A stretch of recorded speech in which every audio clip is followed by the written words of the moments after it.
Hello, and welcome back to another episode of Aspiring Creator, where we talk about all the, obviously, behind-the-scenes stuff of running a YouTube content creation channel business type thing. I have a list of things, not a very long list of things, but things that have happened since the last time I recorded this, which was probably like 2 weeks ago now. Sorry for not making them. So we just try and find time to fit them in amongst, obviously, everything else. I've just come back from a day and a half, 2-day trip to Paris. We were there with Huawei testing something that I'm not allowed to talk about for like a time period, which will become apparent when I'm allowed to talk about it. But it was a fun trip. Nice to go and see a few of the Huawei team and hang out with some other content creators. Alex Gear and Tech was there. So, hey, if you're listening or watching, it was cool to hang out. And cracking on with the first thing on the list of just a thing of note, essentially. I made a whole song and dance about how bad Howl were in terms of paying creators and paying me. And there's a lot of people, actually, to be fair, they reached out off the back of those videos and said to me, hey, I'm having the exact same problem. Howl are not paying me. They've not paid me since, September or whenever it was. Now, we have had all of our payments from Howl. But in the meantime, we switched all of our payments over to Rakuten, however you say it, and predominantly for the Samsung campaign, so like monitors and phones and all those kind of things, because we sell a fair bit of monitors at least, and obviously some phones as well. However, we've now recently discovered that the payments are also now being withheld on the Rakuten side of things for the exact same products. And so it seems to be the issue being on the Samsung side of things. Just very frustratingly, both of the sides are actually, to be fair to Rakuten's credit, they at least reply to their emails. I basically noticed it. I sent them an email and said, hey, what's going on? They are at least responding and saying, hey, we're expecting these to be released on these dates and what have you. So that is good. But the problem does seem to be very much that it's the payment end at Samsung not paying the affiliate platform. So they're not paying Rakuten, they're not paying Howl. It just then so happens to be that Howl just also ignore your emails at the same time. I am wondering, we'll probably leave it where it is for now in Rakuten. But I do wonder if we should switch it back to Howl, because Howl seems to, their interface was good, at least. Their whole finding products and linking system, being able to browse through the available affiliates, percent payments for various products and things was quite good, to be fair. But that is a question we need to think about. So again, that's just on my list to raise as a discussion point.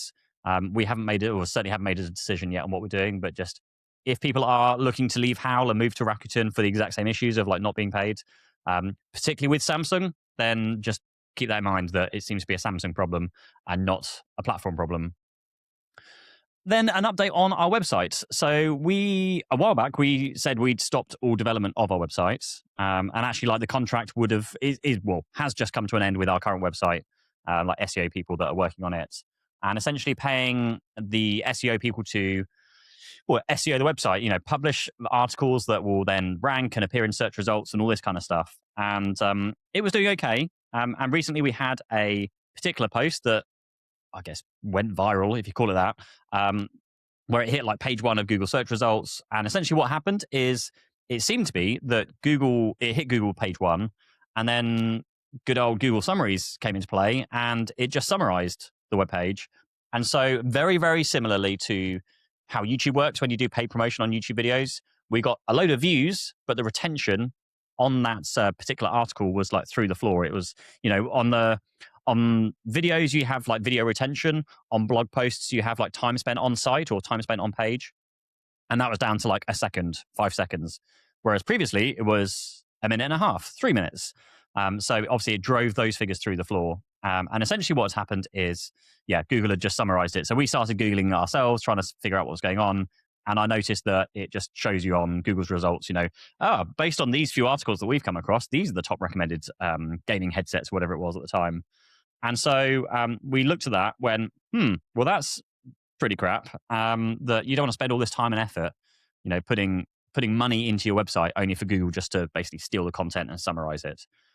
Which is the whole point of this whole dead internet theory, where this is what's happening a lot of the time I'm seeing with traditional media, website publishers, blog posts, those kind of things, in that they're writing the content, Google then just summarizes it, in which case the original writers don't get credited really, or they don't get paid for it. and therefore, well, they're going to go out of business because obviously Google's just stolen the content. But then if they're not writing the content, then what's Google going to summarize if the content doesn't exist? Other than what's basically left over with is the automated stuff, which is AI writing stuff about new releases. But then where's it going to source its information from? There's no real opinions or anything. It's just all fabricated, made up. Again, AI slop. So you're going to have like AI summarizing AI summarizing AI, and it's just going to be horrendous. And this is what we were discussing, or I was discussing with people in Paris actually about like where does this end and how does this stop? And some people are, yeah, but they'll just, the people that are left will be the ones that, are the ones that win. It's like, yeah, but who's going to be left? Because like there's just no point in spending time writing blog posts if AI is just going to summarize it, steal it, and put it somewhere else. Which is very much probably how we're feeling in the video world as well, with just AI just taking stuff, rewriting it, and then making it their own, but then AI scripting, AI voiceover, and all that kind of stuff. However, so for the time being, we are earning about $500 to $600 a month in like ads on the websites. So we have agreed a reduced rate with the blog posting SEO kind of company to continue doing what they're doing, and we're going to basically see based on. I basically kind of went back to them and said like this isn't working. Like there's no point spending time on the website when this is happening. We're not, it's costing us money. It's not making us money. So what we've decided to do is basically spend the next few months breaking almost even on it with when you factor in like the ads and the service they're doing to see if we can figure this out. We need more accurate results. Like one thing that we've noticed with them is they are even using AI stuff to help with their articles and research and things. There was a what was it? It was the LG TV, I think LG G6 TV, where they like wrote an article. First of all, it was like, hey, here's my experience of how I've used it for the last 2 weeks. It's like, guys, the TV isn't even out yet. Like, I've not used it. It's not even out. You can't get hold of it. Even like, press aren't getting hold of TVs this early for the G6 range. And then somewhere else in the article, it was like, oh yeah, and the real problem with this TV is that there are 8 HDMI ports, which is really bizarre because now I need a right angle HDMI adapter to like use all of them because they're all grouped together. And just read it once, went, where's that come from? Because in actual reality, there are 4 HDMI ports on TV, and then on the like the separate box, like Connect box, there is another 4. So there are 8 in total. And so whatever they're doing, they are not researching stuff properly and writing it and like putting words in my mouth of like, I have tested it for 2 weeks when I obviously have not tested it for 2 weeks. So I had a bit of a heart to heart and a bit of a kind of just sent a blunt message saying like, look, we'll carry on, but like this stuff needs to be fixed. Like we're not paying you to use AI to just write AI slop on the website. We need properly researched articles, real human people. Just go and look and do your own research online. Look at all the other tech publishers. The fact that they haven't written any like we've been using it for 2 weeks like blog posts would indicate no one else is doing this yet. So it's just stuff like that. Very, very frustrating, especially when you're spending money on it. So we've given them like this is very much going to be the last chance. It's just let's do this. You're aware of like what's happening with the summarizing, and we were aware that like you're using AI to like write stuff. So like fix it, or we're just gonna call it a day because it just doesn't make financial sense. Onwards to the next one, and Claude. Oh my god, this has been fun for me in the last few weeks. I spent too much in. To be fair, actually, I haven't spent too much in Claude credit. So we are on the Claude Teams plan, where I think we pay $100, $200 a month or something, and that gives us 5 users of standard Claude, I guess it's called. And there's only like 2 of us, 2 of us that really use it. And I crushed through the allowance of that like tier in a few days when I started doing something this week or last week. And then Claude offered me an extra $150 in credit for free. So I was like, yeah, why not? Let's keep going. So I did that. And now I spent another $180 or $250 maybe, and it's £180. I'm not sure, of extra Claude credit I've actually paid for. However, it's pretty awesome. And I'm staying a lot more up to date with what it can do now, because I'm in it multiple times a day because it's just become incredible. So what I've done so far, there's a list of like apps I've been developing, the whole like vibe coding apps thing. Project management tools. So we use Monday, but we use like 5% of what Monday is probably capable of for what we need. Like all we need really is a table full of all our videos. We kind of don't really need Monday anymore. We would probably get away with Notion, but instead of moving to Notion, which we came from originally a while ago, what we've done, or what I've done, is use Claude to write a web portal, which basically is it pulls data out of Monday, so at least it's all synced for the time being whilst we're kind of playing around with things. But it allows us to have the views that we want, so we can basically just see all the videos in a list, see the dates. We can see when they're placed on the calendar for when we're publishing them. We can see month to month the finances. If we've got video sponsored, then have we got enough money coming in that month? So there's all of that stuff. But then we can add in extra features like one I threw in there, which is once a video is published, if you paste in the YouTube URL into the video, into like the item in Monday or in this new system I've developed, then it will pull back the thumbnail from YouTube. It will pull back the title, and it will change the title in the Monday system to the actual YouTube title if we didn't call it that originally. It will also pull in stats from YouTube and refresh the stats. So it will pull in like the views and the likes and the comments, whether it was a 1 out of 10, just pulling in stats like this. And then it means when we're actually going through our view of all the videos in this new system I've developed, it can like add the thumbnail in front of it if it's been published. So there's just like all this stuff where we can just add stuff in very quickly and easily. The big gotcha with this is the code for it is going to be horrendous, and Matt's already mentioned that it's not structured in the way it should be structured. I think that's getting better. I think from what I've seen, there was a new update released a few days ago that fixes a lot of that, and actually I noticed it when I asked it to develop something new. And it was like, the code's a bit all over the place. Let me try and like do this and put things in certain places. So it's definitely improving. I mean, it's always improving every single day. They release gazillion new features. But the fact I can now, I developed a Monday.com replacement system for our project management stuff with not much time or experience is pretty awesome. So that's like the first one. The second one was the brand tracker app. And this is the one that I've been talking about for a while. Of one of our biggest challenges, and I think the thing that can have the biggest impact is reaching out to brands regularly, because we get forgotten about a lot of the time because you're not there in every brand's inbox all the time. And so when you kind of let a brand go by, Sony is always the case for us. Sony, the last two releases of their Sony XM headphones, we've just missed, and just coincidentally at the time we've gone, it's probably about time Sony released some new headphones. Maybe we should reach out, and then like the same day or the next day, all the videos have gone live.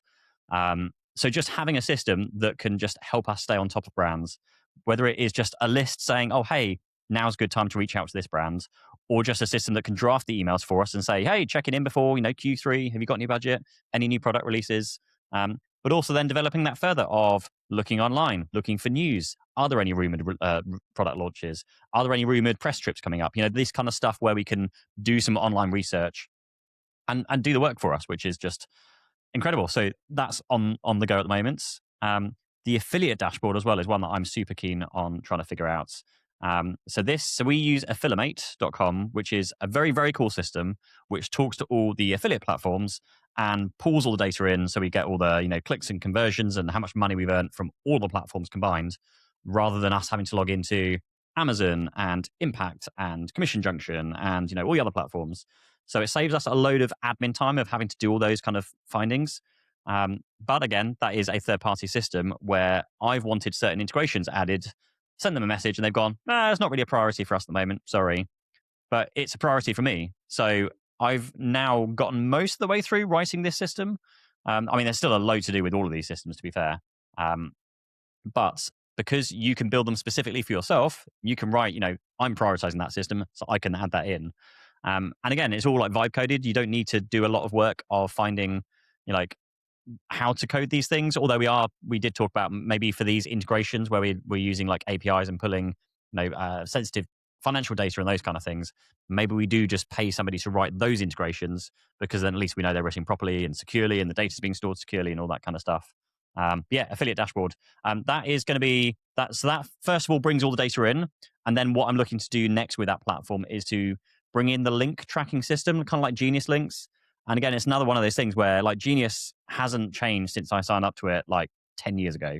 It's been, it's a link shortener. It does some cool like Amazon redirection stuff, and you can put geolocation rules in. So if they're in America, go to American link, UK, go to UK link. But not much has changed. However, we could then write that system into our affiliate dashboard and hopefully be able to track, this video drove this many clicks to this product and converted to this many sales. So we can then start seeing which video is actually driving sales for which products, or at least like sending clicks there. And if we get the data, and this is a whole thing, like if you have the data, you can then do stuff with the data, like approaching other brands, competitors, or approaching that brand and saying, hey, maybe sponsor now, because you've got the data to prove that you're sending clicks or conversions. So that's one I'm excited for as well.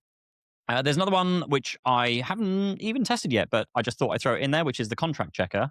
Again, drag and drop, throw a contract in there. It will just read through the contract and find anything in there that is a bit of a risk. Maybe you've just granted worldwide perpetual usage rights for your likeness and your name and the video you've made for them. So it highlights and pulls those things out of the contracts to. It doesn't fix it for you. It just says, hey, these are the things you should be wary of. Go and talk to the brand and try and renegotiate whatever it is. So that's pretty cool. I might even make that into a free tool. Maybe I will figure out how to spin it up as a separate thing. But yeah, thought that might be quite handy.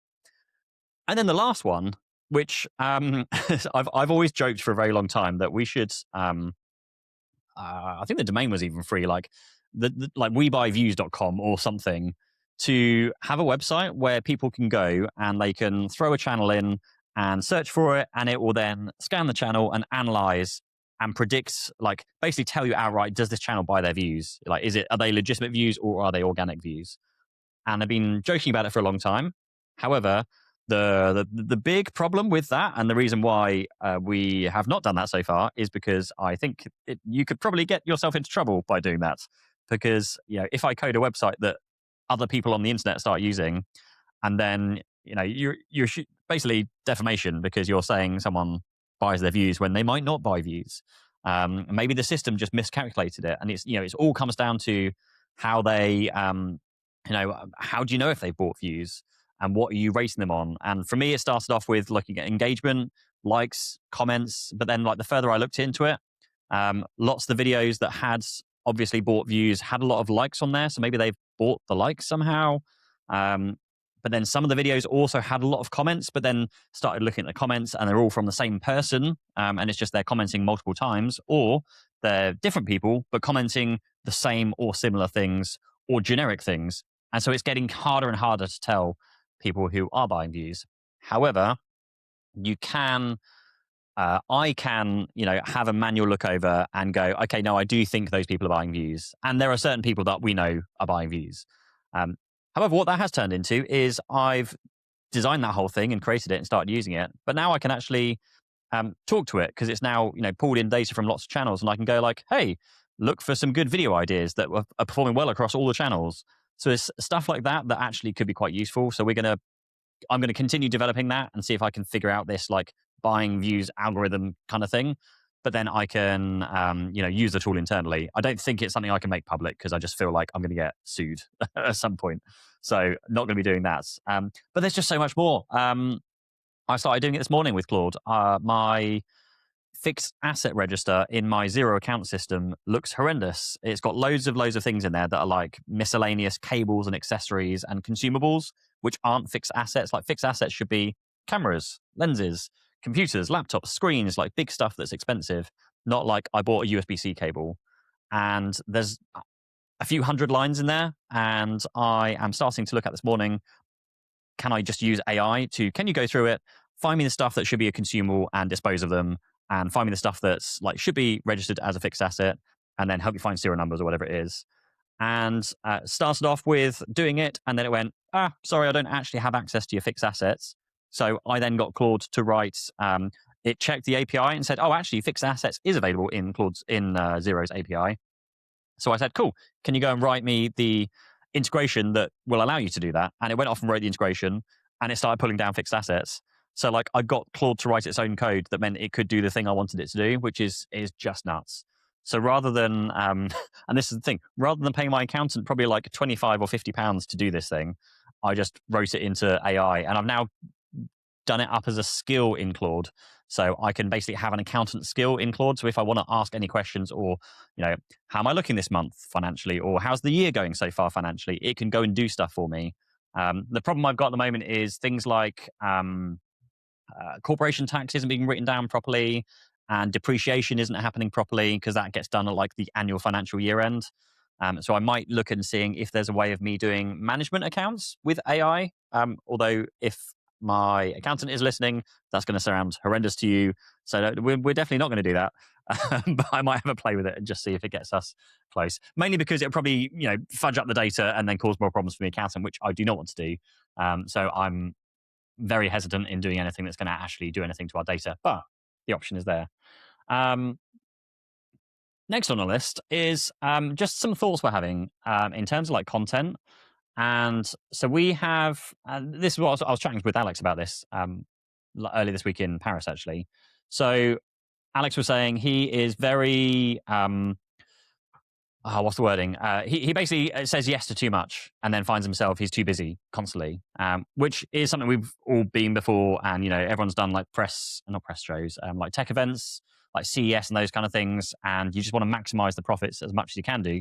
But then you're stressed off your tits running around trying to film 15 different integrations on the opposite end of Las Vegas Strip as well. So you very quickly learn. But what I was saying is that I look at how much money have we brought in that month, and as soon as we've like hit our target, which is how much I know that we need to cover all our overheads and pay everyone what we want to get paid and that kind of stuff, like then we stop and then we look at the next month. We're not trying to like fill this month up as full as we possibly can and then rinse and repeat every single month. So what we've got is a situation in May, I think it is, where we've got, I think, 2 videos which are sponsored fairly well. And in fact, that means we've got a gap in the middle of May where we do have videos planned, which are long form videos. But if we're not getting paid, by sponsors to make them, what if we didn't do any videos for 2 weeks and actually spent 2 weeks doing short form videos instead? And I'm trying to figure out short form content. And, maybe we can post 1, 2, 3 videos a day, and we can then look at the stats for them and see which is performing well on which platforms. Finding a format that works really well, like consistently well across each of the platforms, so we know what works. We learn how to turn a video around within an hour or 2 of a short, rather than spending a day editing a short, whatever it is. It's very, very quick, very responsive. Less. Well, this is the whole thing. Maybe less like professional production, maybe more phone content. But like we don't know. This is the whole thing of like having the time there to test. And I feel like having 2 weeks off of long form content could be a really helpful thing to help us figure out the shorts. And something else we're trying to figure out at the moment is we have 2 full-time editors. Should one of them being like on shorts and one being on longs? But then we've got to figure out how we shoot shorts and longs every single week, with press trips and other events and holidays and everything happening at the same time. Or do we share the videos and they do like 1 week 1 week longs, 1 week shorts? Or do we just share everything? So like the same editor, both editors are working on the one long form video. Then when that's done, they switch and just do the short form videos. And then, we shoot the next video and then they both work on the longs and just keep doing that. So there's so many different ways of doing this. And we're trying to figure out how to be more efficient as well. We were just chatting a bit earlier today about, we should be at the stage now where a lot of the stuff we shoot is indoors in the studio here. So we should have, presets for pretty much everything. Like we should have a preset for like using this mic when it's plugged into this device, or using the little Sennheiser shotgun mic when it's plugged in via the camera's XLR thing. So we have like EQ presets and compression and like all the stuff. So we're not having to tweak them constantly each time. It's just a, drag and drop. Cool. That's the sound that we have and we're done, rather than have to manually create them each time. Same with like color grading clips, or, all of the indoor shooting should be pretty much drag and drop with the color grades. The outdoor stuff may be more challenging, but again, if the outdoor stuff, we're shooting it in the right log profile on the cameras, we should be able to get the main LUT that we start off with that brings it up to like normal colors. And then if we have time, then we can play, color grade and things after and make it look like the whole cinematic thing. It's fascinating when you see, and this is the whole comparison is the thief of all joy or whatever it is, but like seeing how others are capable of putting out more videos with smaller teams, or looking at like Andres, for example, he's like a big inspiration about how the hell he does. He's doing I think he's doing 2 long form videos a week, but he also pumps out short form videos. I think Jan's his main editor, but then he also edits. There's 2 of them, but there's only 2 of them, but they're also both editing. They're also both, doing the 2 long forms and multiple short forms. I have no idea how he does it, but it's trying to figure out that process and that workflow and that efficiency. Well, I do know partly how he does it because I think he stays up super late. But I think as soon as you have throw a wife and kids in there, things start slowing down a lot more. So there's that I can't compare myself to people that are single and working up until midnight every single night editing videos. I quite enjoy not working and playing games and computer games and stuff in the evening. So there is that. So yeah, that might be coming up in future. We're just trying to wait and see. There may be one, or the alternative for that is there may be one big sponsor that we have coming in May, June, July, which I don't think it's going to come through. But if it does come through, we are going to definitely cancel 2 weeks worth of videos and just spend that 2 weeks working on that one video, just to see what we can do. Again, that's another like, what if we make less videos but spend longer working on them? Can we make better videos? Will they perform better? Better ideation, better thumbnails, better titling, better hooks, all that kind of stuff. It'd be very, very fun to give it a try. And then I bought another DJI Pocket Osmo because the Pocket Osmo 4 has just launched. This is the 3.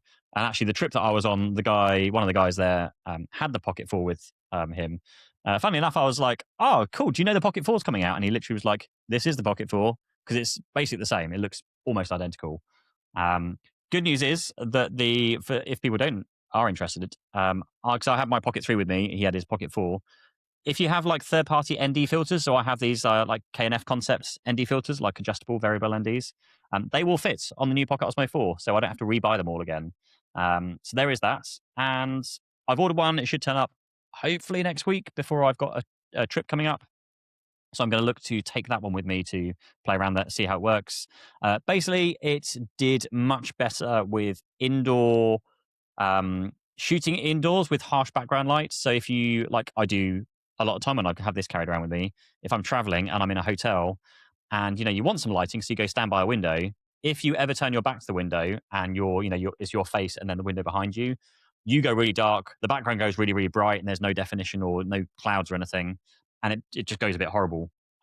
It's a lot better at that with the Pocket 4, and that's kind of the main reason I bought it, even though there is rumored to be a Pocket 4 Pro or Pocket 4P or something also coming out in the next few months, I think, from rumors. Now, everybody I know, I don't work with DJI. From what I've been told, the Pocket 4 should have come out like early this year, but didn't. They kept delaying things. I'm guessing because of like the whole American tariff DJI issue selling products.